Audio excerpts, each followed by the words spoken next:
Boa noite, caros alunos e alunas. Sejam bem-vindos à nossa terceira teleaula para a disciplina de micro e macroeconomia. É uma satisfação estar novamente com vocês tratando do tema sobre macroeconomia que já foi estudado na teleaula de número 2. Conforme eu discuti com vocês na teleaula de número 2, o nosso tema principal foi macroeconomia e esta aula iria prosseguir para a aula de número 3, ou seja, estaríamos sobre o mesmo tema, porém evoluindo no conteúdo para que assim a gente pudesse entender os principais fundamentos da macroeconomia por meio do estudo da política macroeconômica. E foi isso que estudamos na teleaula de número 2. O que foi estudado nessa teleaula? Você se recorda? Eu espero que sim, que você tenha absorvido todos aqueles conteúdos, bem como estudado ao longo da semana, na medida do possível, é claro, para que pudesse chegar na teleaula de hoje com um conteúdo ainda em mente, para que a gente pudesse e possa dar sequência ao conteúdo a ser tratado hoje. O nosso conteúdo principal da aula de hoje será compreender a política macroeconômica do governo. Porém, antes de começar a entender cada uma destas políticas, eu irei discutir com vocês ou rever com vocês os conteúdos importantes que foram estudados na teleaula anterior. Naquela teleaula, o nosso principal objetivo foi compreender o funcionamento da política macroeconômica por meio dos seus objetivos. E assim estudamos, então, os principais objetivos de política macroeconômica. O primeiro objetivo de política macroeconômica foi crescimento e pleno emprego da produção. Ou seja, este é um objetivo macroeconômico voltado para a compreensão de como a economia cresce e como ela mantém o seu pleno emprego. E como a política macroeconômica se preocupa com isso. Eu acredito que a maior parte dos governos ao longo do mundo se preocupam em gerar o crescimento da produção econômica, bem como o pleno emprego dos fatores de produção. Quando se fala em crescimento da produção, eu estou pensando no nível de atividade de todos os setores. Quais são esses setores mesmos? Setor primário, secundário e terciário. Ou seja, lá no setor primário eu tenho o agronegócio, no setor terciário, no setor secundário, a indústria e a construção civil. No setor terciário, comércio e serviços. Quando estes três setores, em conjunto, conseguem produzir uma determinada quantidade que é superior em relação ao ano anterior, nós temos o crescimento da economia. É claro que em algumas situações, um setor acaba se sobressaindo ao outro.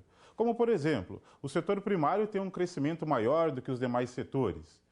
Por essa razão, esse setor ele puxa o crescimento da economia. Isso é normal. Na economia brasileira ocorre, na economia norte-americana, na União Europeia, na China, ou seja, a maior parte das economias ao longo do mundo tem um setor de atividade específico que comanda grande parte da atividade econômica e por isso ele é responsável pelo crescimento da produção. Quando se fala em plano emprego, o governo está preocupado em alocar todos os recursos de produção. Quais são estes recursos de produção? Terra, trabalho, tecnologia, moeda. Ou seja, empregar todos estes recursos em atividades produtivas. Ao empregar todos estes recursos, o governo ele tem a capacidade de garantir o pleno emprego na economia. Ou seja, que todos os recursos de produção estejam alocados em atividades produtivas, gerando renda e riquezas para toda a sociedade. Então, seu primeiro objetivo é esse: gerar o crescimento da produção e o pleno emprego na economia. O segundo objetivo, e muito importante também nas economias, é o controle dos preços, ou chamado controle da inflação. E lembre-se, inflação nada mais é do que o aumento contínuo e generalizado dos índices de preços. Toda vez que os preços sobem, gera-se inflação na economia. Esta é a análise técnica que temos para o aumento de preços em uma economia. Ao entender de inflação, nós adentramos ao conteúdo dela e lá verificamos, então, quais tipos de inflação se tem em uma economia. E eu estudei com vocês dois tipos principais. A inflação de demanda, onde o aumento dos preços é em função do excesso da demanda agregada, ou seja, a demanda está aumentando muito na economia, porém a oferta não está conseguindo responder essa demanda e por isso os preços sobem. Nada mais é do que aquela lei da oferta e lei da procura. Se eu tenho uma demanda muito elevada, os preços sobem na economia para que possam manter o mercado equilibrado. E isso gera inflação de demanda. Por outro lado, nós temos uma chamada inflação de custos. Esta inflação de custos, ela é tipicamente uma inflação de oferta. Por qual razão? Porque os custos aos quais nós estamos tratando são os custos para se produzir um bem ou um serviço. Toda vez que os custos de produção aumentam na economia, isso faz com que há ou se tenha um repasse de preços para esses aumentos de custos. Por exemplo, o custo da matéria-prima aumenta. Vamos supor, suco de laranja. A laranja in natura, aquela que sai lá do campo, o preço do quilo dela aumentou. O que se faz? O custo de produção aumenta para a produção de suco de laranja e, consequentemente, aquele empresário aumenta o preço final do suco da laranja lá no seu devido mercado. Ou seja, gera-se uma inflação em função do aumento dos custos de produção. Quando isto ocorre? Isso normalmente ocorre quando eu tenho aumentos salariais, reajustes dos custos das matérias-primas, quando eu tenho a dependência de uma matéria-prima que é importada e ela é comprada a moeda estrangeira, por exemplo, o dólar, isso faz com que o seu custo venha aumentar. O governo, preocupado em controlar, então, os preços, ou seja, a inflação, ele precisa inicialmente entender: a minha economia tem uma inflação de demanda ou uma inflação de custos? Se for uma inflação de demanda, o meu objetivo é conter a demanda. Se for uma inflação de custos, o meu objetivo é conter os custos na economia, certo? Este é o segundo objetivo de política macroeconômica.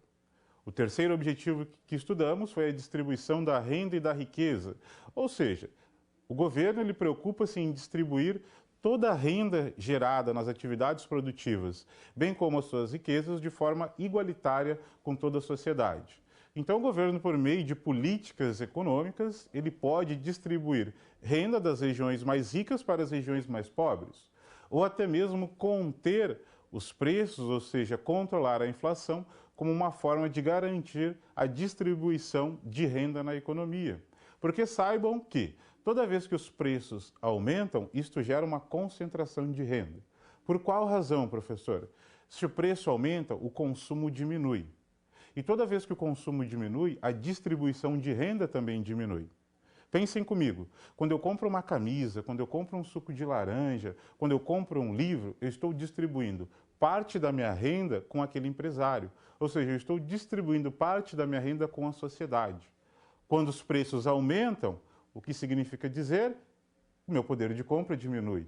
Por isso, o consumo também diminui. Ao consumo parar de diminuir, o que ocorre? Eu paro de distribuir renda com toda a sociedade. Então vejam, inflação maior, concentração de renda. Inflação menor, distribuição de renda. O último objetivo, logo após a distribuição de renda, era o controle das contas externas.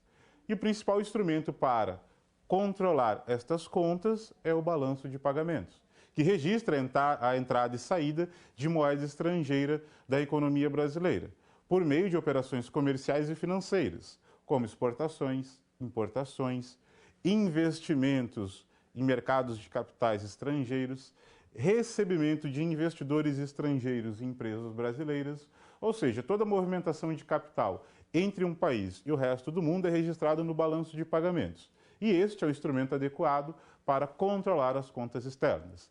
É claro que o governo tem outras políticas para conter e manter equilibradas estas contas externas, mas nós temos um instrumento que é o balanço de pagamentos. Correto? Este era um breve resumo do que eu gostaria de fazer com vocês no início da aula de hoje, para que se recordassem dos principais objetivos de política macroeconômica. Hoje a nossa proposta será compreender o funcionamento das políticas macroeconômicas. Teremos como foco 4 políticas macroeconômicas. Quais são essas 4? Primeira, política monetária. Segunda, política fiscal. Terceira, política cambial. E quarta, política comercial. A primeira a ser estudada será a política monetária. E para isso, precisamos entender do lado monetário da economia. Então, o princípio da nossa aula será compreender o funcionamento do lado monetário da economia, ou seja, o sistema financeiro nacional. Por essa razão, vamos ao quadro, para que eu possa apresentar a vocês o lado monetário da economia, a primeira parte do nosso conteúdo. Então, o objetivo é compreender o funcionamento da economia pelo seu lado monetário. Assim sendo, será discutido os elementos fundamentais da economia monetária. Uma das nossas propostas de estudos neste momento é compreender esta economia monetária de tal forma que eu possa analisar o funcionamento da minha política monetária. E uma política monetária voltada para os objetivos macroeconômicos que estudamos na teleaula anterior. Então, por essa razão, é preciso compreender como é o funcionamento desta parte da economia para que você também tenha noção do funcionamento adequado da política monetária. Quando se fala em política monetária, eu penso em moeda, certo? Esta é uma relação fundamental que você deve fazer. Ao pensar em política monetária, eu penso em moeda. Muito bem, e o que vem a ser a moeda? A moeda é um meio que viabiliza as transações comerciais e financeiras na economia. Deste modo, por quais motivos se demanda moeda? Você já pensou nisso? Por quais motivos você demanda moeda diariamente ou mensalmente? A população demanda moeda por 3 motivos básicos. O primeiro motivo é o chamado transação. E o que é este motivo transação? É aquela compra que você realiza em um mercado, ou em uma loja, ou em um serviço. Você demanda moeda para comprar um produto ou um serviço. Então, este é o motivo transação. A população utiliza da moeda para comprar um produto ou para comprar um serviço. Antes da moeda se tinha a chamada economia de escambo, ou seja, aquela economia de trocas, onde você trocava um produto por um serviço, ou um serviço por um serviço, ou um produto por um produto. Então imaginem, eu tinha, por exemplo, 2 sacas de feijão e trocava por uma saca de soja. Isso era chamada economia de escambo. Até surgir a moeda na antiga Babilônia, onde o primeiro cunho que se teve por moeda foi para os metais preciosos, e com esses metais preciosos passou a se ter então uma medida de conta, que nada mais é do que a moeda. Ou seja, a moeda passou a ser um meio que tinha capacidade de colocar o valor em mercadorias e serviços, e assim a população poderia utilizar desta moeda como uma forma para comprar então soja, feijão, comprar um serviço de costura ou de limpeza e assim por diante. Ou seja, a moeda viabilizou as transações comerciais e financeiras na economia. E acreditamos assim que o crescimento e desenvolvimento da sociedade passou pela evolução da moeda também ao longo do mundo. Começou-se com os metais preciosos e hoje temos o chamado dinheiro de plástico ou eletrônico. Ou seja, você utiliza o seu cartão de crédito ou o seu cartão de débito para realizar compra de produtos e serviços. Talvez seja uma das últimas evoluções que se tem na moeda. Você deixa a moeda, papel moeda guardada no seu banco e utiliza então esse dinheiro para realizar as suas transações eletrônicas. Esta é apenas uma curiosidade que eu gosto de colocar nesta parte da economia, para que você entenda também um pouco da evolução da moeda e a sua importância nas economias. Vamos voltar ao quadro, para que a gente possa entender os outros motivos para se demandar moeda. Então temos o primeiro motivo, transação. Comprar um produto ou um serviço. Utilizo moeda para isso. Precaução. Isso vem se precaver, se antecipar. Imaginem só, você guarda a moeda no seu bolso ou lá na sua conta corrente para que se possa precaver de uma transação futura. Por exemplo, eu guardo moeda mensalmente porque eu sei que eu preciso abastecer o meu carro uma vez por semana, porque eu preciso comprar alimentos para a minha residência aí diariamente, porque eu posso guardar dinheiro para uma eventualidade, por exemplo, um equipamento na minha casa ele quebra, eu preciso realizar uma reforma rápida, eu tenho esse dinheiro guardado. Então, a moeda para precaução, o que é? Você guarda a moeda para se precaver de situações futuras, seja, por exemplo, uma compra ou uma transação financeira. E, por fim, nós temos o motivo especulação. O que é este motivo? É para que você possa utilizar a moeda para comprar, por exemplo, um ativo financeiro. E o que é um ativo financeiro, professor? Pode ser um título público do governo, pode ser um título privado em um banco, pode ser ações lá na Bolsa de Valores. Ou seja, você está utilizando moeda para realizar uma aplicação financeira. Compra de um título, compra de uma ação, enfim, você está colocando o seu dinheiro no mercado para que ele possa lhe trazer um retorno no futuro. Então, nós temos 3 motivos para demanda por moeda. Motivo, transação, compra e venda de produtos e serviços. Motivo, precaução, ou seja, estou me precavendo para uma situação futura. E motivo, especulação, ou seja, estou comprando um ativo financeiro, ou seja, aplicando no mercado financeiro para que eu possa ter um retorno no futuro. Motivo, transação e precaução depende da minha renda. Quanto maior a minha renda, talvez maior seja a necessidade de compra e de venda, de precaução também. O motivo especulação, ele não depende só da renda, ele depende também da taxa de juros do mercado. Por qual razão? Você realiza uma especulação financeira buscando o melhor retorno possível. Então você olha para a taxa de juros no mercado e vê qual o retorno que ela o traz no presente ou no futuro. E assim você passa a tomar uma decisão de manter o dinheiro no seu bolso ou de aplicá-lo no mercado financeiro. Correto? Esta é uma análise fundamental para que você possa entender a circulação de moeda na economia. Agora vamos analisar quais são as formas que se tem de moeda no sistema financeiro, principalmente no sistema bancário.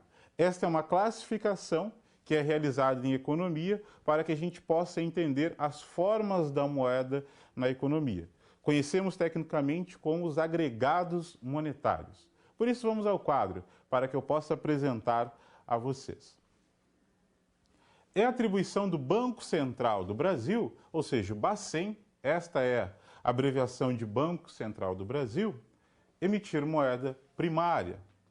Os bancos comerciais emitem moeda secundária, e assim temos agregados monetários, sendo eles. Então veja, um banco central é o que emite papel moeda, ou seja, aquele papel físico que você conhece, e ele emite esse papel conforme o crescimento da economia. Os bancos comerciais, eles emitem moeda secundária, ou seja, são as outras formas que a moeda vai tomando dentro do sistema bancário. E por isso nós temos classificações para estas formas, ou o que conhecemos como agregados monetários. Então vejam só, o primeiro agregado monetário é o chamado M1. O que é este M1? Papel moeda em poder do público, ou seja, a moeda que está no seu bolso, mais depósitos à vista, ou seja, um depósito em conta corrente. Então esta é a moeda mais líquida. Por qual razão? Porque você pode utilizá-la rapidamente para comprar uma mercadoria ou um serviço. Ou seja, você transforma esta moeda rapidamente em uma operação comercial ou financeira. Conforme a agilidade desta moeda ou a sua velocidade para se transformar em uma operação comercial, mais líquida ela é na economia. Então, M1, papel moeda em poder do público, mais depósitos à vista. M2 é o M1 mais depósitos especiais remunerados, mais depósitos de poupança, mais títulos emitidos por instituições depositárias. Então, o que é isso? São investimentos que eu realizo no mercado bancário sob uma taxa de juros, mais os depósitos em poupança, mais os títulos emitidos por instituições depositárias, como, por exemplo, quando um banco ele emite um título, como o conhecido Certificado de Depósito Interbancário, o conhecido CDI. Então, estas são as formas que se tem de agregados monetários em M2. M3 é todo o M2 mais cotas de fundos de renda fixa. Fundos de renda fixa é uma forma que se tem de investimento no mercado financeiro, mais operações compromissadas registradas no Selic com títulos federais, ou seja, fundos de renda fixa mais investimentos em títulos federais, ou seja, os chamados títulos públicos. E o M4 é o M3 mais os títulos públicos de alta liquidez, ou seja, aqueles títulos públicos que têm os maiores volumes de negócios dentro do mercado financeiro. Esta apresentação era para que você pudesse conhecer, então, de fato, as formas que a moeda tem no sistema bancário. Desde o M1, que é a moeda mais líquida, ou seja, aquela moeda que está em depósito à vista, por exemplo, em depósito em conta corrente, e papel moeda em poder do público, que nada mais é do que o papel moeda que nós temos no nosso bolso, por exemplo, até o M4, que nada mais é do que todo o M3, todas as formas da moeda, mais os títulos públicos federais de alta liquidez na economia. Uma das nossas maiores preocupações será com o M1, ou seja, a circulação de papel moeda na economia. Por qual razão? Porque é este papel moeda que garante o consumo e que garante a produção na economia em muitas situações. Somado a isso, o governo se preocupa com ela para que possa manter também a inflação de uma forma muito equilibrada.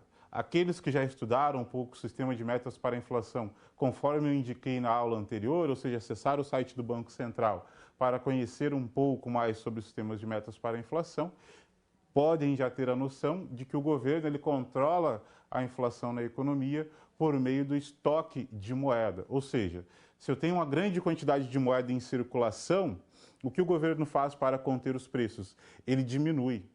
E por qual razão ele diminui esse estoque? Porque ele sabe que, ao diminuir o estoque de moeda, ele está diminuindo a demanda. E ao diminuir a demanda, ele diminui os preços também na economia. Ou seja, o governo entende que a maior parte da inflação que se tem na economia é a chamada inflação de demanda. Então, por essa razão, ele regula a oferta de moeda, a fim também de regular a demanda na economia e, consequentemente, controlar os seus preços. Correto? Vamos à próxima parte do lado monetário da economia para que a gente possa compreender o que é um processo de uma economia monetizada e desmonetizada. O que significa isso? A circulação de moeda. Quando eu falo em uma economia monetizada, é aquela economia que tem uma alta circulação de moeda. Qual tipo de moeda? M1. Papel moeda em poder do público mais depósitos à vista. Certo? É o papel moeda que está em circulação. Desmonetizada. Baixa circulação de moeda na economia. Ou seja, baixa circulação de papel moeda em poder do público, mais depósitos à vista. Por isso, vamos ao quadro, para que eu possa resumir isto com vocês. Processo de monetização. Economia monetizada. Vocês se lembram ainda? O que é uma economia monetizada? Aumento na circulação de papel moeda na economia, ou seja, aumento da circulação de M1. Economia desmonetizada, há uma redução na circulação do papel moeda na sociedade. Diante desta análise, eu trago uma questão reflexão para vocês, para que possam então de fato compreender essa circulação de moeda. E a nossa preocupação essencial agora é para M1. Não esqueçam disso. M1, certo? Combinados? Lembrem-se, M1, papel moeda em circulação na economia. Ou seja, o governo se preocupa com isso para conter os preços. Por isso, vamos à questão reflexão. Em um processo inflacionário, a economia ficará monetizada ou desmonetizada. Por quê? Quando a inflação está alta, a economia fica monetizada ou desmonetizada? Reflita com seus colegas, com seu tutor de sala, nos envie os comentários via chat, que logo eu volto discutindo essa questão com vocês.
Olá, turma! Vamos voltar então com as participações dos polos que nos enviaram por meio do chat os comentários para a nossa questão reflexão.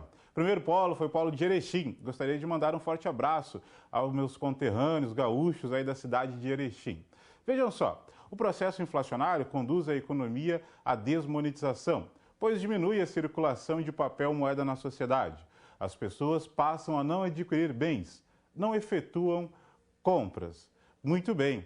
Toda vez que a inflação aumenta na economia, ela passa a ficar desmonetizada. Por qual razão? Porque a população ela prefere reter moeda, com isso ela não consome na economia e normalmente em processos inflacionários o que ocorre? A economia ela fica desmonetizada porque tira-se de circulação moeda e coloca-se em investimentos no mercado financeiro, como uma forma de se proteger da inflação. Mas a análise do polo de Erechim está correta. Polo de Seabra, na Bahia, forte abraço aí aos alunos deste polo. Desmonetizada, pois as pessoas preferem investir o dinheiro, tirando mesmo de circulação. Isso mesmo, ou seja, a população ao invés de continuar comprando, o que ela faz? Ela coloca o seu dinheiro no mercado financeiro como uma forma de se proteger da inflação. O polo de Luiz Eduardo Magalhães, um forte abraço aí aos alunos deste polo. Desmonetizada, porque os produtos estão mais caros, então as pessoas não compram, diminuindo o dinheiro em circulação. Análise correta. Percebi que outros polos também enviaram respostas similares a esta e a ideia de vocês está correta. Toda vez que você tem um processo inflacionário na economia, ela fica desmonetizada, ou seja, a circulação de moeda diminui. O contrário, se a inflação tivesse diminuído, o que ocorre? A economia fica monetizada, ou seja, a população passa a comprar mais e não prefere colocar o seu dinheiro no mercado financeiro. Boas análises e gostei da participação de vocês e desta interação. E é muito importante que a gente possa sempre estar interagindo nas nossas teleaulas para que a gente possa aprofundar os conteúdos, bem como tirar as dúvidas de vocês, alunos, que estão nos acompanhando em cada uma das teleaulas. Vamos agora entender dos instrumentos de política monetária. Por essa razão, vamos voltar ao quadro para que eu possa apresentar a vocês a política monetária.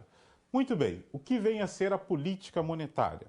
Conforme Lagioia, a política monetária pode ser definida como o controle da oferta da moeda e das taxas de juros que garantam a liquidez ideal na economia.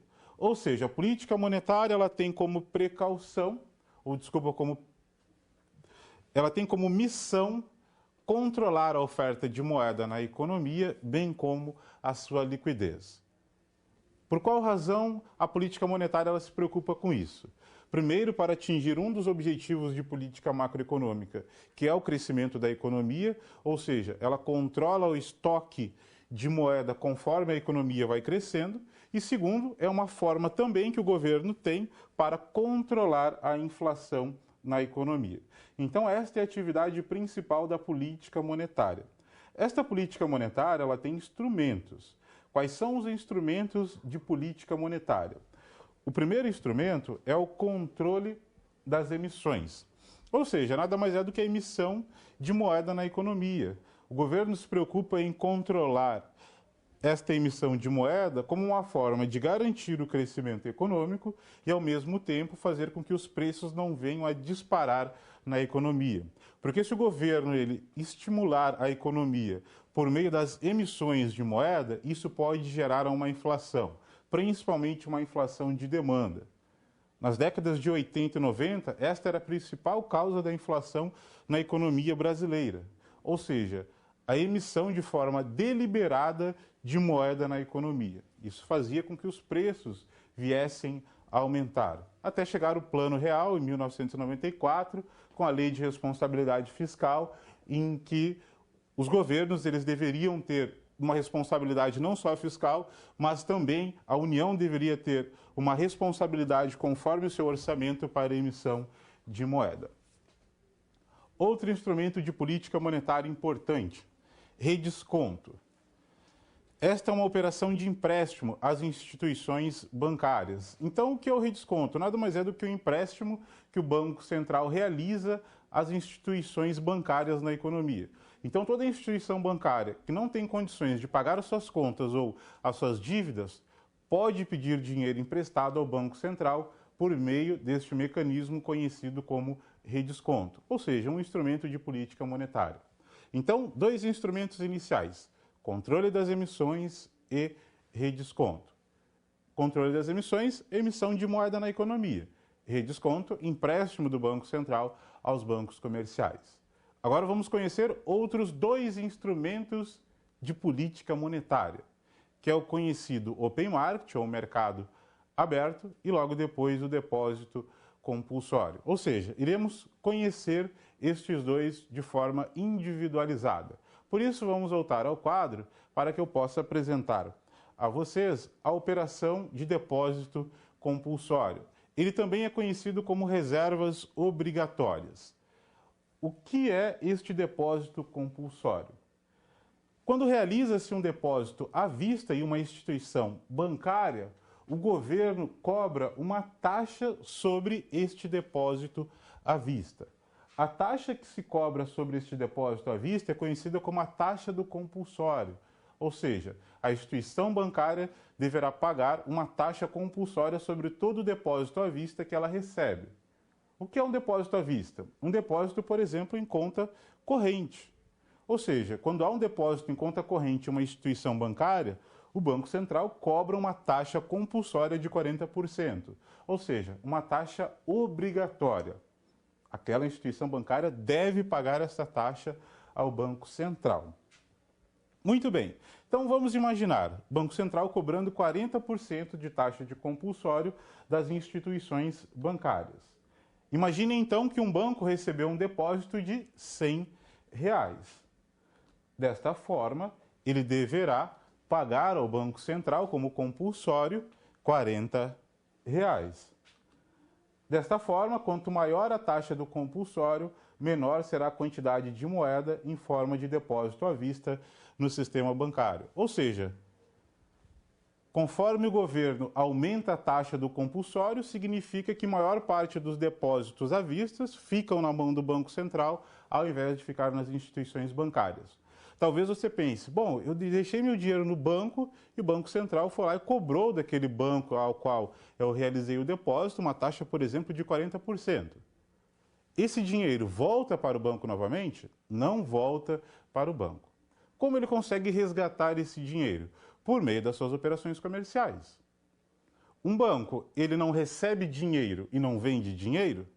Como assim? Opa! Por exemplo, um banco ele recebe um depósito à vista? Muito bem, um depósito em conta corrente lá na conta dos seus clientes. E da mesma forma, esse banco ele vende moeda sob forma de empréstimos e financiamentos. Cartão de crédito, linha de crédito para imóveis, automóveis, crédito direto ao consumidor, cheque especial. Ou seja, em uma ponta, um banco recebe moeda, em outra ponta ele vende moeda. Por meio da diferença entre a captação e a venda de moeda ou empréstimo de moeda, é o que o banco ele recebe então como a sua receita, como forma de manter as suas operações comerciais e financeiras, bem como cobrir aqueles 40% que foi cobrado como compulsório.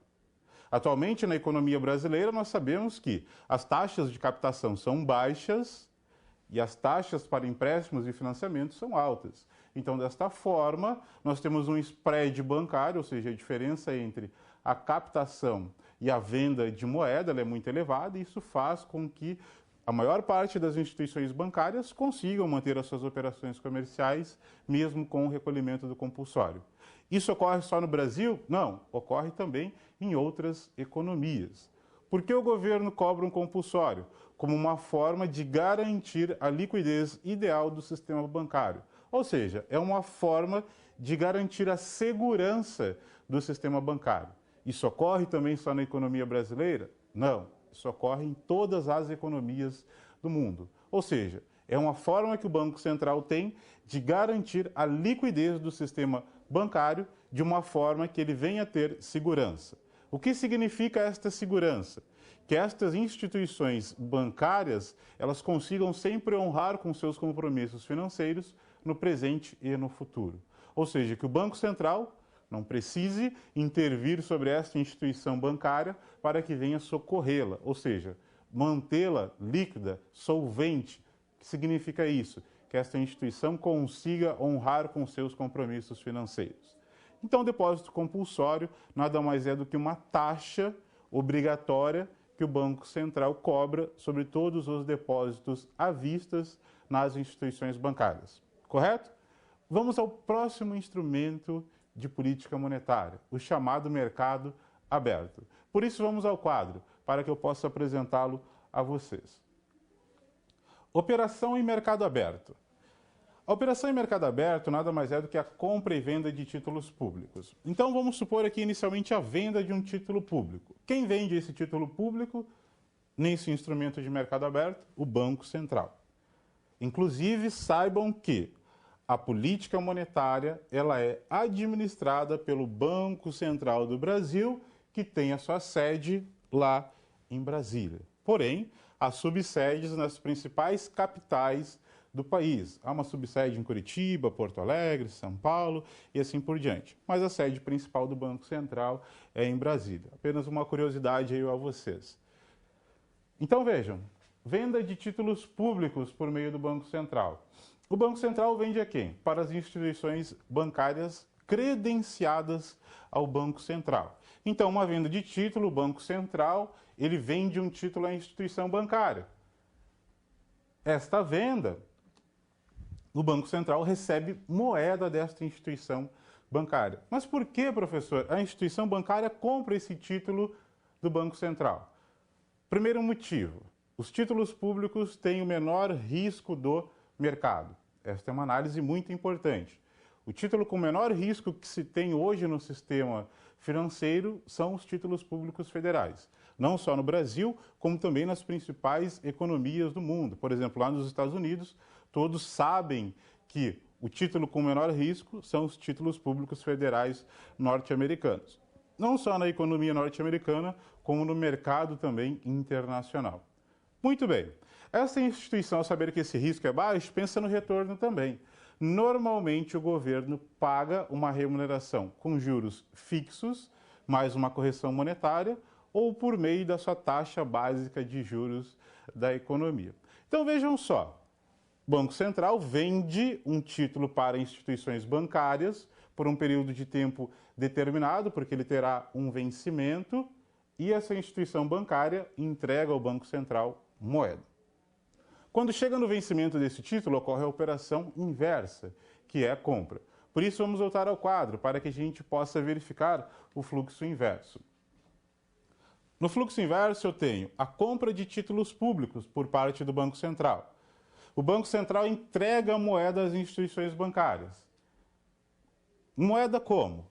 O Banco Central ele paga o valor do título mais uma remuneração via uma taxa de juros ou uma correção monetária.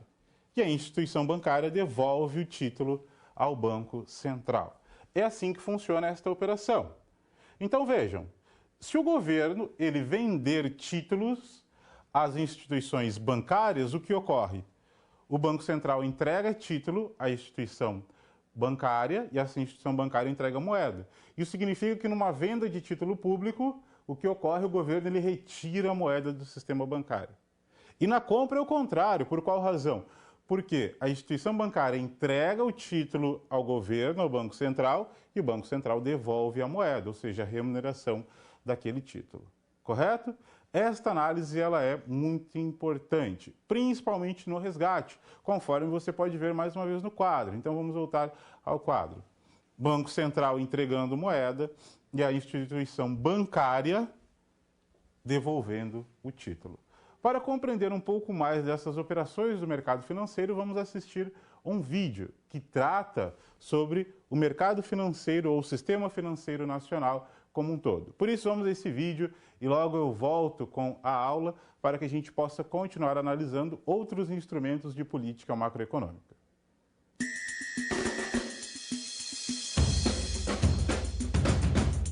Pensando em seu futuro, Rebeca está juntando dinheiro para comprar uma casa. Ela guarda suas economias no banco. Além de mais seguro, rende.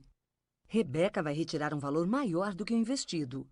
Sem saber, ela está participando do mercado monetário, o conjunto de bancos comerciais e empresas financeiras de créditos que operam de curtíssimo a longo prazo. Ao contrário de Rebeca, Felipe está precisando de dinheiro para comprar seu carro. Ele pode contar com um empréstimo direto do banco fazendo um financiamento. Assim, Felipe participa do mercado de crédito. E você também. Cada vez que entra no cheque especial, desconta uma duplicata ou um cheque. Marcos queria investir seu dinheiro.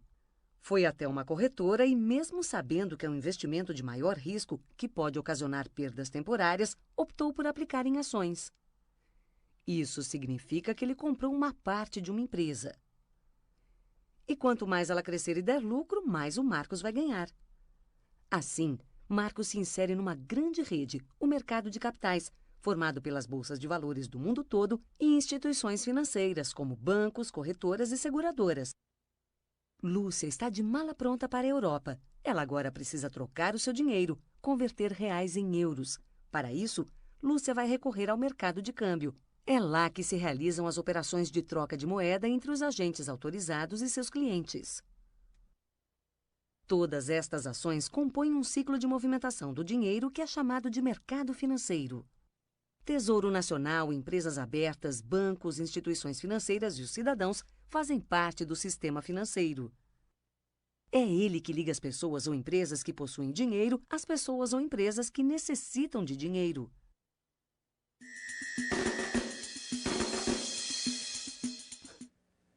Olá, turma! Vamos voltar então com a participação do Polo de Pindamonhangaba. Um forte abraço aos alunos deste polo. Eles perguntam o seguinte: professor, o valor do compulsório varia conforme o porte da instituição bancária? O compulsório incide sobre qualquer valor ou acumula um determinado montante? Primeiro, o valor do compulsório ele não varia conforme o porte da instituição bancária. Ele é fixo para todas as instituições. E ele é cobrado sobre todo o depósito à vista. Então não é um acúmulo, ou seja, ele incide automaticamente sobre aquele depósito. É como se fosse um imposto, ou seja, um imposto sobre uma mercadoria. Gera-se aquela mercadoria, automaticamente cobra-se o imposto sobre ela. A mesma coisa funciona para o depósito compulsório. Outras perguntas foram nos enviadas em relação aos títulos públicos federais.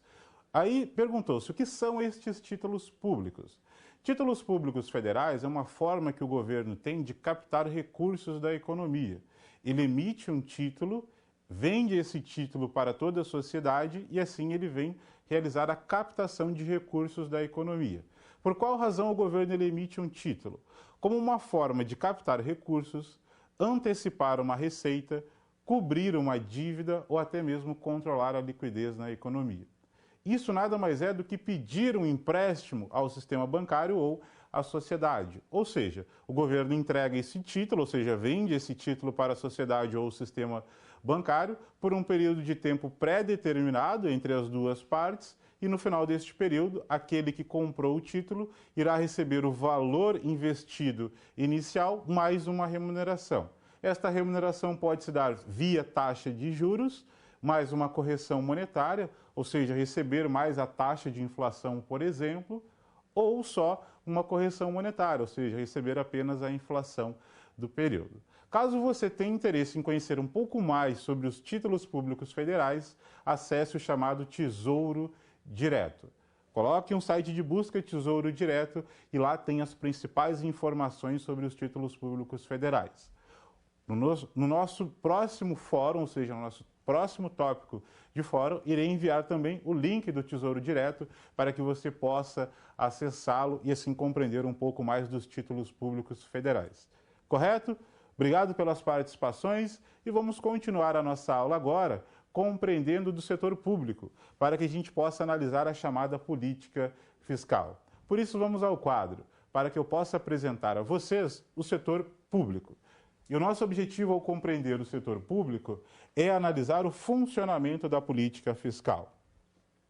Então vejam só, o governo está presente na economia por meio da sua política fiscal, para desempenhar algumas funções, bem como atingir alguns objetivos. Quais são estas funções que nós temos na economia? Funções econômicas do governo. Primeira delas, função alocativa. O que é a função alocativa? É quando o governo fornece bens públicos para a sociedade, como serviços de educação, segurança, meteorologia, transporte público e assim por diante. Esta é a chamada função alocativa. Função distributiva é quando o governo ele distribui renda de forma igualitária com toda a sociedade. Então o governo ele busca de alguma forma distribuir a renda de forma igual com todas as regiões. E a função estabilizadora. O que é a função estabilizadora? É quando o governo ele controla os preços na economia, ou seja, o seu principal objetivo é controle dos preços. Então essas são as três funções básicas do governo. Função alocativa, quando ele fornece bens públicos para a sociedade. Função distributiva, uma função em que o governo tem a preocupação de distribuir a renda com a sociedade por meio de instrumentos econômicos ou sociais. E a função estabilizadora, que nada mais é do que o controle dos preços na economia. Isso tudo ele faz com a sua política fiscal. E o que vem a ser esta política fiscal? Nada mais é do que a administração de tributos e despesas na economia. Tributos, eu acredito que você conhece sob a forma de impostos. Está correto.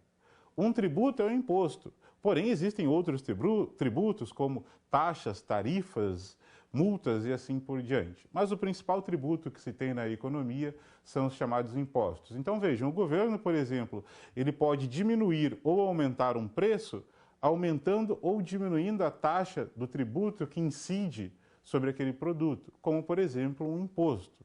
E aqui eu posso citar um imposto bem simples que você conhece, eu acredito, que é o chamado Imposto sobre Produtos Industrializados, o chamado IPI. Vamos ao quadro, então, para que a gente entenda, de fato, essa administração da política fiscal por meio dos tributos e as despesas. Vamos ao quadro, então, e aqui eu tenho a vocês a política fiscal, que é a atuação do governo sobre a demanda agregada através de tributos que alteram a renda disponível dos indivíduos. Por qual razão? Se o governo cobrar mais tributos da sociedade, ela deverá pagar, então, mais ao governo. Ou gastos fazem parte da demanda agregada. Por qual razão? Quando o governo ele gasta mais, ele passa a gerar mais consumo na economia. Lembre-se, o governo ele também é um agente consumidor, ele é um agente econômico. E como ele realiza gastos? De um lado, ele recebe os tributos, por meio, por exemplo, de impostos, e de outro lado, ele gasta na economia, consumindo bens e serviços para que possa manter, por exemplo, os seus serviços públicos em funcionamento. Vamos entender, então, dos tributos e dos gastos. Vejam, arrecadações de impostos representam os chamados tributos. Vamos colocar um T aqui para tributos. Temos dois tipos de impostos, os chamados impostos diretos, aqueles que incidem diretamente sobre a renda, e os impostos indiretos. E, por outro lado, nós temos os gastos fiscais, despesas correntes e transferências. Despesas correntes para manter a máquina pública em funcionamento, e transferências nada mais é do que assistência social e pagamento de juros da dívida. Mas vamos entendê-los de uma forma bem individualizada. Impostos diretos incidem diretamente sobre a renda, ou seja, conforme aumenta-se a renda, aumenta-se esse tributo. Se diminui a renda, diminui esse tributo. Qual tipo de imposto nós temos como direto na economia? O chamado imposto de renda. O IR, Imposto de Renda. Impostos indiretos incidem sobre mercadorias, ou seja, eles incidem indiretamente sobre a renda. Um exemplo, imposto sobre a circulação de mercadorias e serviços, imposto sobre produtos industrializados, ou seja, estes impostos são considerados indiretos porque eles incidem sobre o consumo, não sobre a renda do indivíduo. Imposto direto incide diretamente sobre a renda, imposto de renda. Impostos indiretos, impostos, então, que incidem indiretamente sobre a renda do consumidor. Por exemplo, impostos sobre consumo. E aí eu tenho o ICMS. Muito bem, ao passar então os impostos ou os conhecidos tributos, nós temos as arrecadações, desculpem, os gastos. Os gastos podem ser divididos em despesas correntes, funcionários públicos e bens e serviços na economia, ou seja, o governo mantendo em funcionamento a sua máquina pública, ou as chamadas transferências. E o que são essas transferências? Previdência, assistência social, pagamento de juros da dívida e etc. O principal gasto que se tem em transferência é com a previdência social na economia. Então, vocês puderam notar que a política fiscal do governo nada mais é do que uma política que administra, de um lado, arrecadações tributárias e de outro lado, gastos fiscais. Arrecadações tributárias, ou seja, maior parte dela vem por meio dos impostos. Impostos diretos e impostos indiretos. Os impostos diretos incidem sobre a renda. Impostos indiretos incidem sobre o consumo, indiretamente a renda. Gastos do governo. Gastos correntes ou despesas correntes para manter a máquina pública. Transferências, gastos com previdência social, assistência social e pagamentos de juros da dívida. Atualmente, um dos principais gastos com transferências é previdência social. Não só ela, pagamento de juros da dívida também vem a ser um dos principais gastos com transferências. Eu trago um exemplo a você sobre a carga tributária na economia brasileira, sobre a indústria automobilística. Estou trazendo um exemplo quando se lançou um carro modelo Toyota na economia brasileira. E esse carro ele foi lançado pelo valor de R$ 75 mil e dentro deste preço se tinha alguns impostos. Então, por essa razão, vamos analisar a figura no quadro sobre este carro para que eu possa apresentá-lo a vocês. Então, este é um carro que foi lançado no Brasil há alguns anos atrás pelo valor de R$ 75 mil e sobre este valor, ou dentro deste valor, 12% impostos estaduais, 30% impostos federais. O preço sem imposto é 58% deste valor, ou seja, R$ 43.500. Então vejam, eu tenho mais de R$ 30 mil em impostos pagos a duas esferas, a estadual e a federal. É claro que esses impostos eles são necessários para a manutenção da máquina pública, bem como uma estratégia, em algumas situações, para proteger a indústria nacional da indústria internacional. Eu não estou aqui defendendo o governo, nem menos criticando ele. A nossa ideia é apenas que você entenda como é a distribuição de impostos na economia e como ele incide quando comparado a outras economias. Aqui podemos analisar por uma amostra onde esse carro também foi lançado em outras economias, como a da África do Sul, da Alemanha, da Índia, França, China, Estados Unidos, e podemos notar que a média desta amostra foi para R$ 45 mil. Ou seja, o valor do carro sem imposto é quase o valor da média do preço desse carro em outras economias. Ou seja, a carga tributária ela tem um peso sobre a maior parte das indústrias na economia, mas saibam que não devemos apenas analisar a incidência de um imposto, mas sim a sua qualidade e a sua reversão logo depois para a sociedade, por meio da função alocativa, distributiva e estabilizadora. Conforme já mencionei, a nossa preocupação é uma análise econômica das decisões de política fiscal, monetária e cambial que ainda iremos estudar. Nós estamos preocupados com questões políticas ao longo da nossa teleaula. Correto? Entendido, então, esta análise, nós podemos passar ao próximo passo. Trouxe a vocês uma questão importante que vem do setor público e do funcionamento da política monetária. Esta análise ela passa a ser importante por qual razão? Para que você possa entender a participação do governo na economia por meio da sua política fiscal. E esta participação na economia, ela afeta diretamente a renda dos indivíduos, a demanda agregada em toda a sociedade. Por isso, vamos a uma questão reflexão. Vejam ela comigo no quadro. Diante do cenário econômico atual, quais medidas de política monetária e fiscal o governo pode tomar para estimular o crescimento da economia? Qual é a nossa preocupação aqui? Política fiscal e política monetária com a proposta de estimular o crescimento da economia. Como isto é realizado? Isso é realizado da seguinte forma. Toda vez que eu penso em crescimento da economia, eu devo pensar também em aumento da circulação de moeda na economia. Então, o governo ele deve tomar medidas monetárias e medidas fiscais para aumentar a circulação de moeda na economia, principalmente aquela moeda em formato de M1, correto? Deixar a economia monetizada, aumentar a circulação de moeda.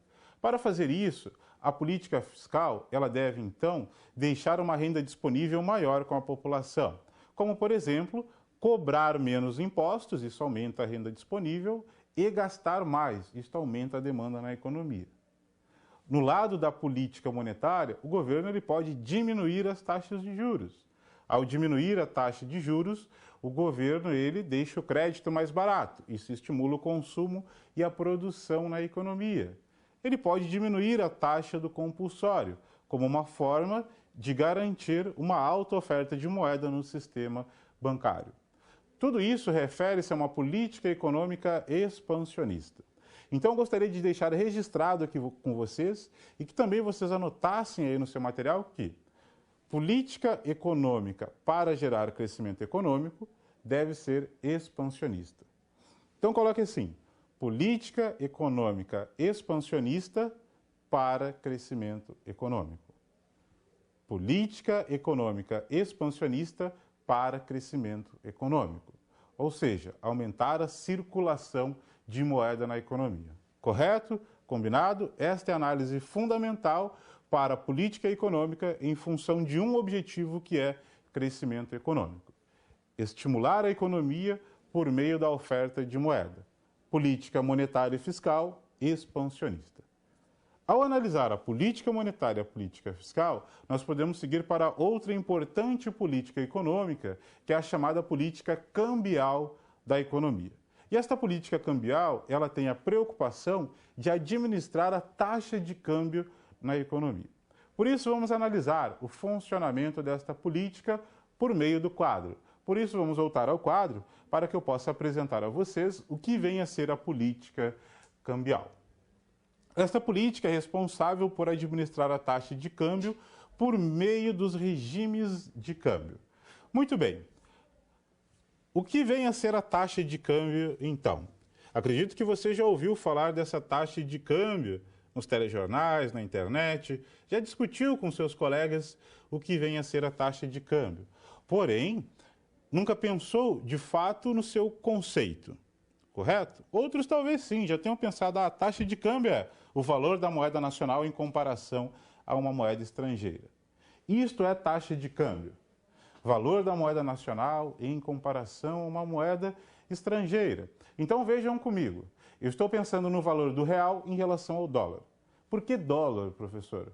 Porque o dólar é a moeda internacionalmente aceita. Por meio de uma convenção dos principais países capitalistas, tratou-se então que o dólar seria a moeda internacionalmente aceita. E a economia brasileira tem como referência esta moeda, o dólar. Hoje a taxa de câmbio ela está um pouco acima de R$13. Você aí tem o seu smartphone, tem o seu computador, está conectado à internet, você pode acessá-la e ver quanto está a taxa de câmbio hoje. E você irá notar que a taxa de câmbio nos últimos meses ela veio decaindo, ou seja, a taxa de câmbio passou a diminuir. E o que significa isso, uma taxa de câmbio diminuindo? Nos últimos anos, a taxa de câmbio ela aumentou. Até chegar esse ano, ela ficar um pouco mais equilibrada e vinha diminuir. Então, em alguns períodos a taxa de câmbio sobe, em outros períodos a taxa de câmbio desce. Ou seja, em alguns períodos, o valor da moeda nacional, em comparação à moeda estrangeira, aumenta. Em outros períodos, ela diminui. Mas o que de fato é tudo isso? Como nós podemos classificar este aumento e esta diminuição? Vamos ao quadro para que eu possa apresentar a vocês o processo de valorização cambial e desvalorização cambial. A valorização cambial, a moeda nacional ganha valor frente a moedas estrangeiras. Esta é uma situação que eu entendo que a minha moeda, o real, está ganhando valor frente a uma moeda estrangeira. O que eu entendo com isso? Que o poder de compra da minha moeda real está maior. Eu preciso gastar uma quantidade menor de moeda real para continuar comprando uma moeda estrangeira. Então vamos lá. Imaginem, por exemplo, no início do ano eu gasto R$ 4 para comprar uma unidade de dólar, certo? Então que eu preciso de R$ 4 para comprar um dólar. Chegou no fim do ano, eu preciso de R$ 3 para comprar um dólar. Ou seja, eu estou gastando uma quantidade menor de moeda nacional para comprar a mesma coisa que é o dólar. Correto? O que significa isso? A minha moeda ganhou poder de compra. Ou seja, eu estou gastando menos para continuar comprando a mesma coisa. Desta forma, eu entendo que se ela estava em 4 e agora foi para 3, a taxa de câmbio diminuiu. Então, no processo de valorização cambial, a taxa de câmbio ela diminui na economia. E o processo inverso, desvalorização cambial. Vamos supor um outro caso. No início do ano, com R$ 2, comprava-se um dólar. Muito bem, R$ 2 comprando um dólar, para mim tá bom. Chegou no fim do ano, eu estou gastando R$ 3 para continuar comprando mesmo um dólar. Ou seja, eu preciso gastar uma quantidade maior de moeda nacional, o meu real, para continuar comprando a mesma unidade de dólar. Ou seja, o meu dinheiro real perdeu valor frente ao dólar. Por isso, a taxa de câmbio que ocorreu, ela aumentou na economia. Ou seja, gerou uma desvalorização. Desta forma, valorização, taxa de câmbio cai. Desvalorização, taxa de câmbio aumenta. Vamos no quadro para que você possa analisar isso novamente. Valorização cambial. A moeda nacional ganha valor frente a moedas estrangeiras. Taxa de câmbio diminuindo. Desvalorização cambial é a situação na qual a moeda nacional perde valor para as moedas estrangeiras. Taxa de câmbio aumentando. Ou seja, eu tendo que gastar mais reais para continuar comprando a mesma coisa. Ao analisar esse processo de valorização e desvalorização cambial, é preciso compreender o quanto isso é bom e quanto isso é ruim para a economia. Talvez você já tenha discutido ou analisado isso. Bom, a taxa de câmbio está aumentando, isso é bom ou isso é ruim? Ela está diminuindo, isso é bom ou é ruim? Vamos então a uma questão, a reflexão que eu trago a vocês. Vejam ela comigo no quadro. Para uma economia aumentar as suas importações, é necessário ter uma taxa de câmbio desvalorizada ou valorizada. Lembrem-se, importações são compra de produtos internacionais, ou seja, eu vou comprar um computador nos Estados Unidos, uma roupa no Paraguai, um eletrônico na China, enfim, pensem nisso. E eu estou comprando, isso é uma moeda estrangeira. Reflita com seus colegas e logo eu volto discutindo essa questão com vocês.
Olá, turma! Vamos voltar então com as participações dos polos. O polo de Ilhéus nos envia o seguinte: taxa de câmbio valorizada, pois assim a moeda nacional ganhará poder de compra perante ao dólar. Correto, toda vez que o objetivo for realizar importações, a taxa de câmbio ela deve estar valorizada. Muito bem, boa participação dos alunos de Marabá. Eu gostaria de mandar um forte abraço a estes alunos. Outros polos também nos responderam que a taxa de câmbio ela deve estar valorizada. Muito bem, vejam que para as importações o mais interessante é a valorização cambial. Por qual razão? Na valorização cambial, a taxa de câmbio ela diminui, ou seja, a moeda nacional ela ganha valor perante as moedas estrangeiras. Isso significa que a despesa de importação também vem a diminuir. Agora, se o objetivo for realizar exportações, aí a taxa de câmbio deve estar desvalorizada. Então vejam, uma economia para crescer, ela depende das importações ou das exportações. Diante dessa análise, eu passo então a buscar a determinação da taxa de câmbio. A economia chinesa é uma economia que tem crescimento via exportações, por isso a sua taxa de câmbio ela é desvalorizada. Essa taxa de câmbio ela fica valorizada e desvalorizada conforme os regimes cambiais. Por isso vamos analisar cada um destes regimes. Vamos voltar ao quadro para que eu possa apresentar a vocês os regimes de câmbio. Nós temos o regime de câmbio fixo, regime de bandas cambiais, regime de câmbio flutuante e regime de flutuação suja. O que é cada um destes regimes? Regime de câmbio fixo. Neste regime, o Banco Central se compromete a comprar e vender moeda estrangeira a um preço fixo, em geral dólar, a um preço fixo expresso em moeda nacional. O que é esta situação? O governo ele determina e fixa a taxa de câmbio. Vamos supor, R$1 é igual a $1. A taxa de câmbio está fixa. Ela não está valorizada e nem desvalorizada. Ou seja, ela não tem o processo de valorização nem desvalorização. Ela fica fixa em um valor. Regime de câmbio flutuante. No regime flutuante, ou seja, flexível, a taxa de câmbio oscila exclusivamente em função da oferta e demanda no mercado. Ou seja, lei da oferta e lei da procura para a determinação da taxa de câmbio. Regime de câmbio sujo, ou seja, flutuação suja. Regime adotado pelo governo do Brasil. A taxa está estabelecida diariamente pelo mercado, mas o governo interfere impedindo altas variações em sua cotação. O que significa isso? Em um regime de flutuação suja, o governo ele passa a participar do mercado cambial comprando e vendendo moeda estrangeira a fim de estabilizar as variações que a taxa de câmbio pode ter em um período de tempo muito curto, ou seja, uma oscilação muito alta ou uma oscilação muito baixa. Então, toda vez que um governo participa do mercado cambial a fim de controlar a taxa de câmbio ou mantê-la de uma forma estabilizada, nós conhecemos isso como um regime de flutuação suja. A economia brasileira tem esse regime de câmbio e outras economias também têm. Porém, não devemos entender que o governo consegue fixar a taxa de câmbio neste regime. Ele é apenas um participante com o objetivo de controlar estas altas variações. Regime de bandas cambiais. A variação no câmbio fixo, ao invés de prevalecer uma taxa, o governo projeta um intervalo para manter a taxa. O que significa isso? O governo ele determina um máximo e um mínimo para a taxa de câmbio. Então vamos supor, o governo determina que a taxa de câmbio deve ter um máximo de R$2 e um mínimo de 1,50. Entre 1,50 e R$2 eu tenho uma banda cambial. Ou seja, neste intervalo, que é conhecido como uma banda cambial, é o mercado que determina então a taxa de câmbio por meio da lei da oferta e lei da procura. Quando eu falo em lei da oferta e lei da procura, o que significa isso? Nós temos um mercado cambial e neste mercado cambial eu tenho a oferta de moeda estrangeira e eu tenho a demanda por moeda estrangeira. O que representa a oferta? Todos aqueles agentes que conseguem trazer moeda estrangeira para dentro da economia. Por exemplo, os exportadores. Eles vendem mercadorias para o resto do mundo e recebem moeda estrangeira.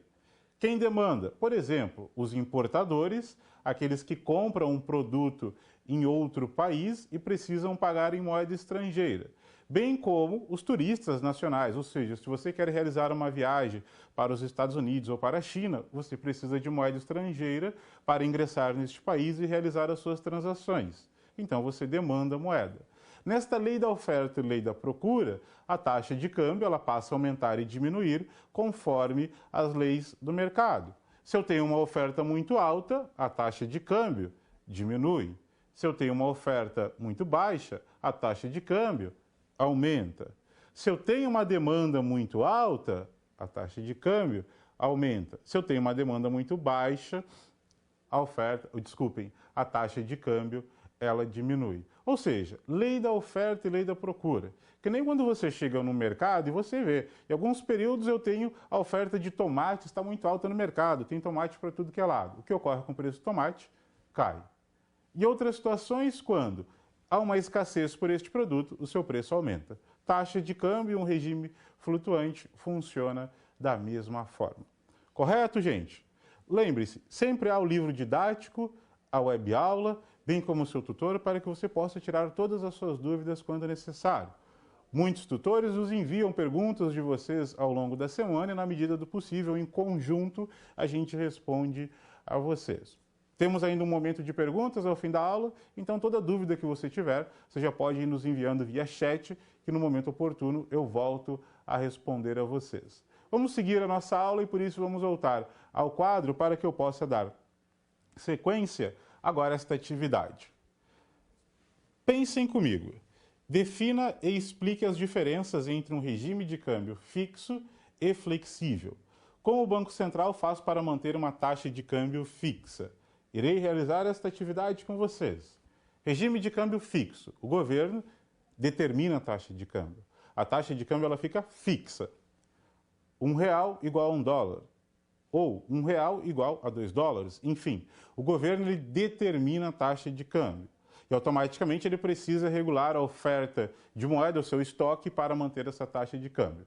Regime de câmbio flexível é a mesma coisa que um regime de câmbio flutuante. Anotem isso. Regime de câmbio flexível é igual a regime de câmbio flutuante. Como ele é determinado? Lei da oferta e lei da procura, ou seja, no mercado cambial. Por um lado, oferta e por outro lado, demanda. O governo pode participar deste mercado no regime de flutuação suja, correto?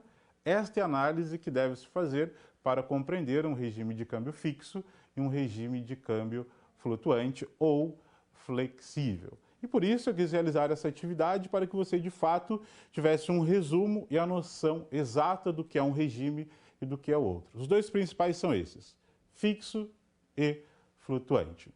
Vamos seguir agora a nossa última política econômica, que é a chamada política comercial. Por isso, vamos voltar ao quadro para que eu possa apresentar a vocês a chamada política comercial. E o que vem a ser esta política? A política comercial ela é comandada pelo governo a fim de garantir as negociações comerciais com outros países. Baseia-se na definição de tarifas alfandegárias, subsídios, taxas de importação e exportações e outros mecanismos comerciais. Então, é uma forma que o governo tem para regular o comércio internacional. E esta regulação, ela ocorre para proteger a indústria nacional ou para estimular o crescimento econômico. Depende da política comercial que o governo realiza.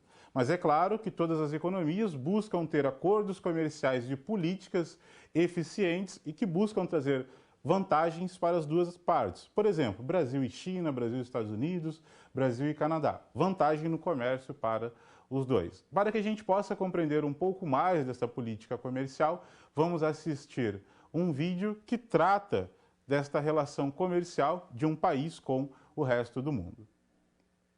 Foi lançada hoje a nova política industrial do governo. O Plano Brasil Maior vai contemplar políticas que vão beneficiar ações do comércio exterior.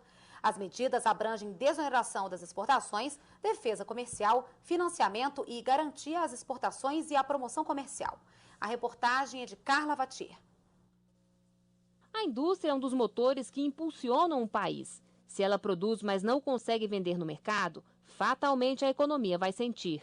A previsão da Federação das Indústrias de São Paulo é de que o déficit do setor passará dos 71 bilhões de dólares registrados no ano passado para 100 bilhões este ano.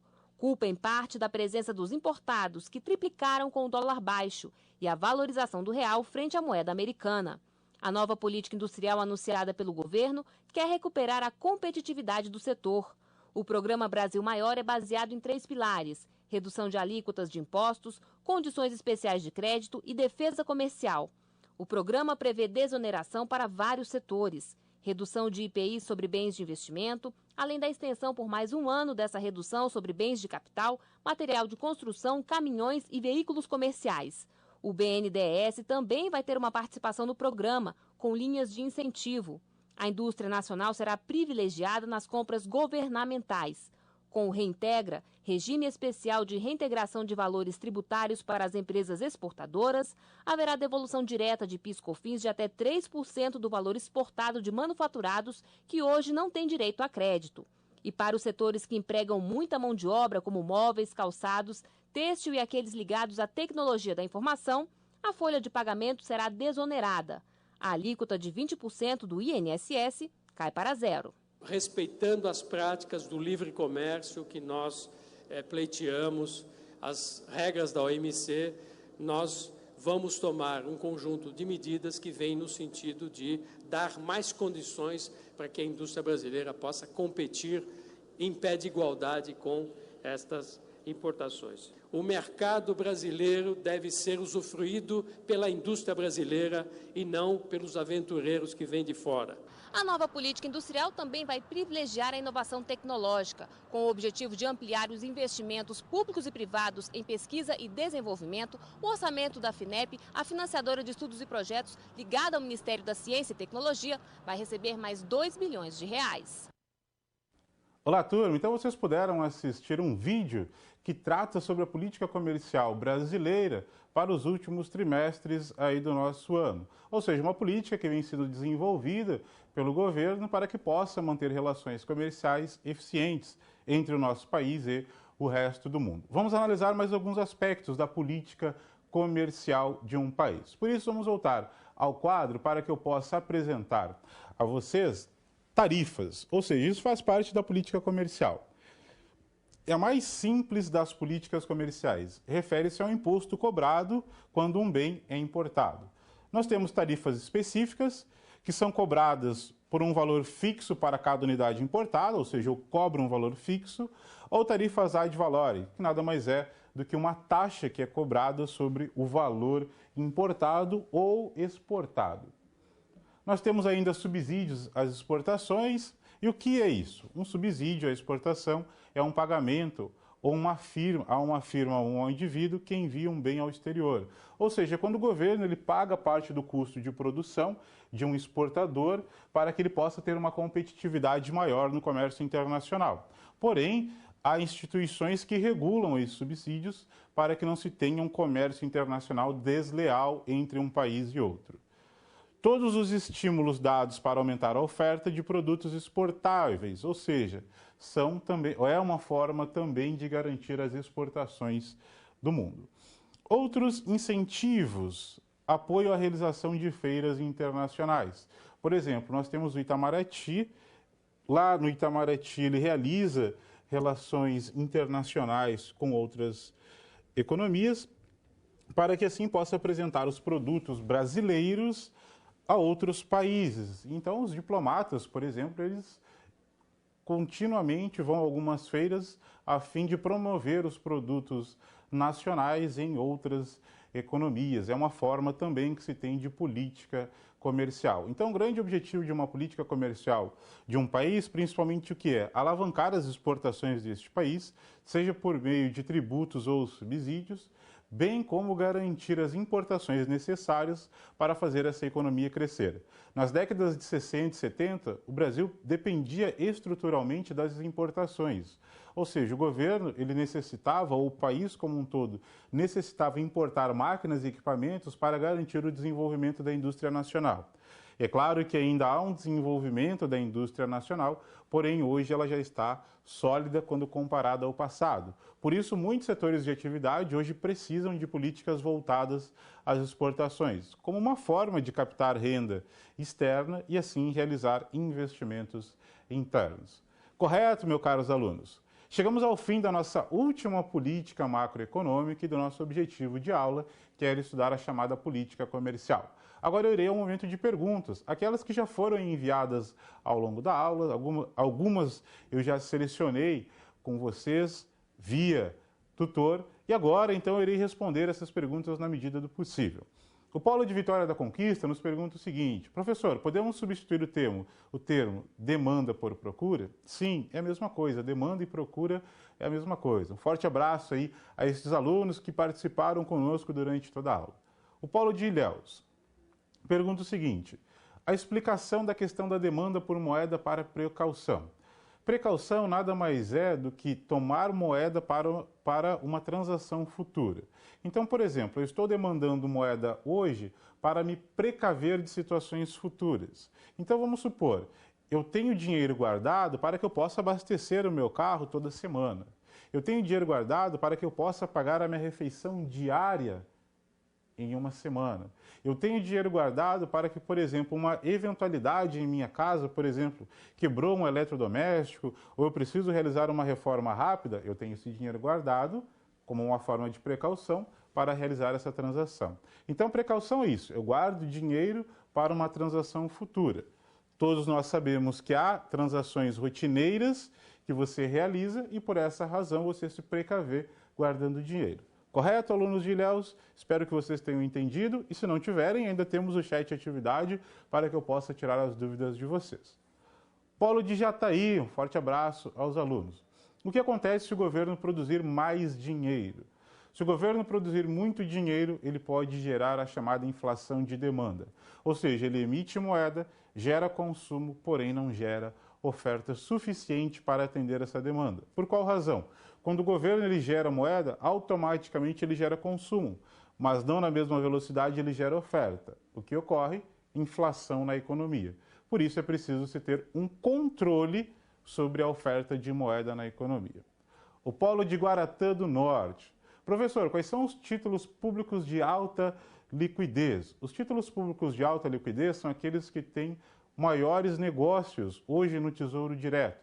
Então, todos os títulos que estão disponíveis para compra podem ser considerados hoje os títulos de alta liquidez. Porém, é preciso analisar dentro desses títulos quais têm uma quantidade maior para a compra do público em geral. Porém, na sua maioria, todos podem ser considerados de alta liquidez na economia, aqueles que estão, por exemplo, à disposição do público. O Polo de Santa Luzia, no caso de uma fixação do valor da moeda pelo Banco Central, não pode ocorrer uma valorização excessiva e aí levar a uma queda das exportações.